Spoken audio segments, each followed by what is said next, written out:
The 1908 Young Turk Revolution was a very important event in Ottoman history that laid the path for the future of the Ottoman Empire.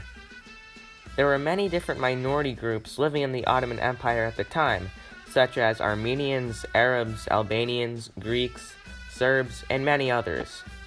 These groups caused some division within the empire, but were not directly responsible for the collapse of the empire. The Young Turks is a broad term for all of the political groups that sought reform within the Ottoman Empire, mostly during the early 20th century. The Young Turks advocated for the abolishment of the Ottoman Sultanate and an addition of many new reforms. The Young Turks wanted to prevent the collapse of the empire and bring it back to glory. First, I will give some background. In 1839, a series of reforms known as the Tanzimat was implemented. These reforms aimed at slowing the decline of the empire. Some of these reforms granted more religious freedoms, reorganized the army, more ethnic equality, increased industry, and free education.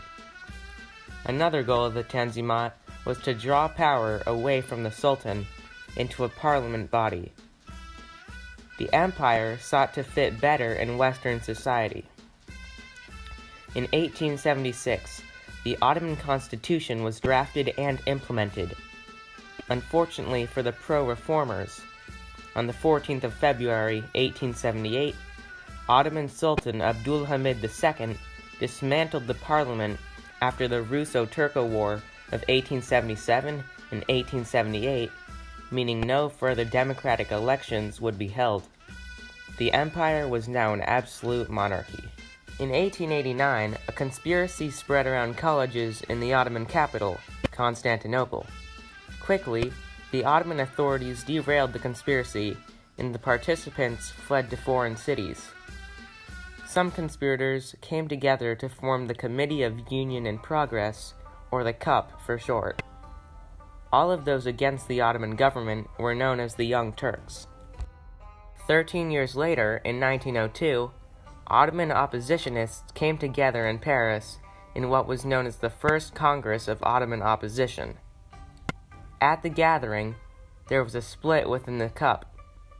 One such Young Turk, named Mehmed Sabahaddin, favored a decentralized government and support from European powers to achieve reform within the Ottoman Empire. Sabahaddin also pushed for equality regardless of a subject's ethnicity or religion. He was particularly popular among the Armenians living in the Ottoman territory, as they believed that if he was to come to power, Armenians would gain more autonomy. The majority of the party members, however, advocated for centralization and industrialization, arguing that giving more power to minority groups would only cause the empire to fall apart. This split led to Sabahaddin's party leaving the CUP and forming the Liberal Freedom and Accord Party. Although the factions had many different opinions, they all agreed on removing the Sultan, reinstating the 1876 Constitution, and reorganizing the parliament. 4 years later, in 1906, members of the 3rd Army Corps based in Thessaloniki secretly came together to form the Ottoman Liberal Society, who were in opposition to the Sultan's government. A year later, in 1907, a second Ottoman opposition meeting was held in Paris. The Ottoman Liberal Society, basically the 3rd Army Corps, agreed to merge with the CUP. This gave the CUP, the main Young Turk revolutionaries, control of a large portion of the army, meaning Sultan Abdülhamid was in danger. The second Ottoman opposition meeting was held to unite all of the opposition parties, including the leading CUP, to better organize their revolution against the Sultan. This unity was not initially achieved, however, because different parties were divided about how the empire would be run after the Sultan was overthrown. In the end, Sabahaddin's League and the CUP, the two main parties, reluctantly agreed to work together. A revolution was planned, with the goal of abolishing the Sultanate and to replace it with a parliament. The Sultan would still remain, but only as a figurehead. On May 13, 1908, the Cup, with enough power, was able to declare that the Sultan's quote-unquote dynasty would be in danger if he did not revive the constitution. Sultan Abdul Hamid II became concerned that the army was against him, so he decided to starve the army of funds.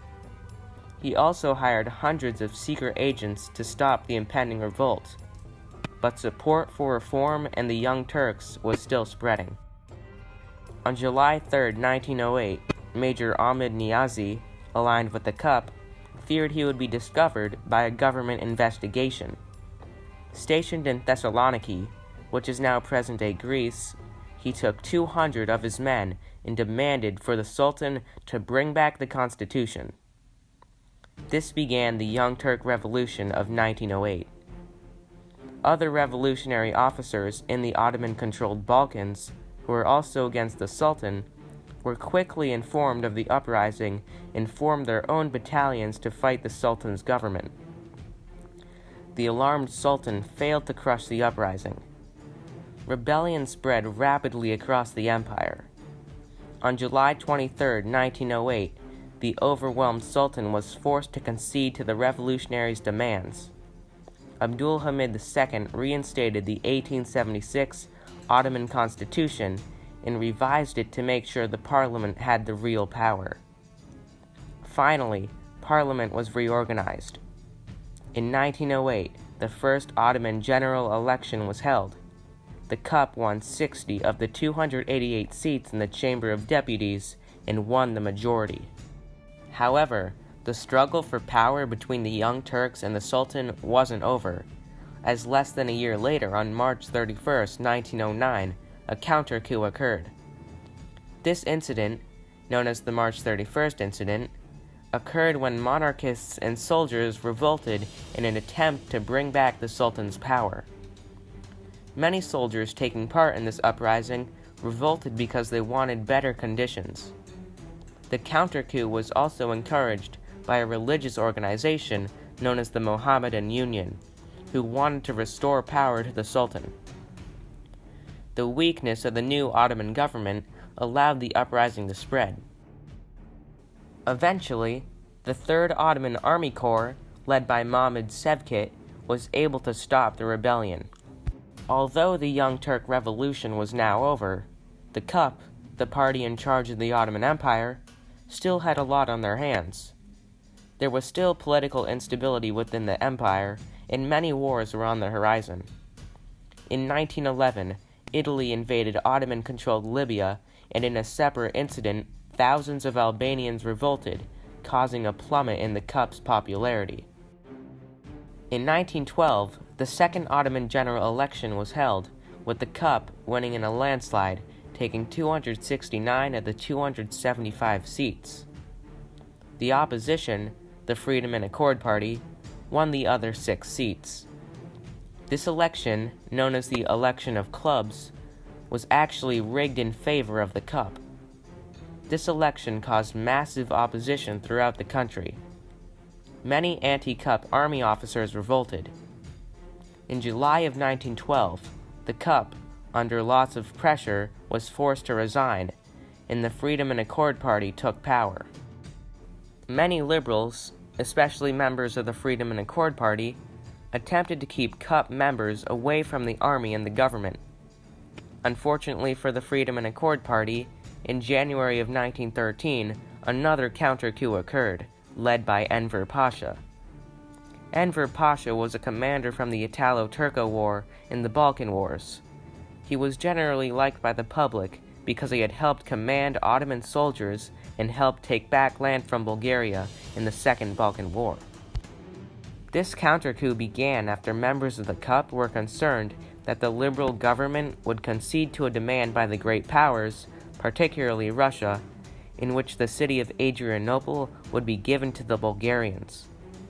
The Ottomans had lost Adrianople to the Bulgarians during the First Balkan War, but had recaptured it during the Second Balkan War. The loss of Adrianople would situate Bulgaria closer to Constantinople, the Ottoman capital. The coup led to the Cup taking power once more.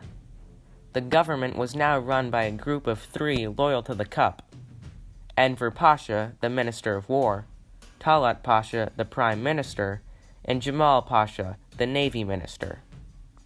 During their 10 years in power, from 1908 to 1918, the Cup created a centralized government, pushed for industrialization, and established better education for women.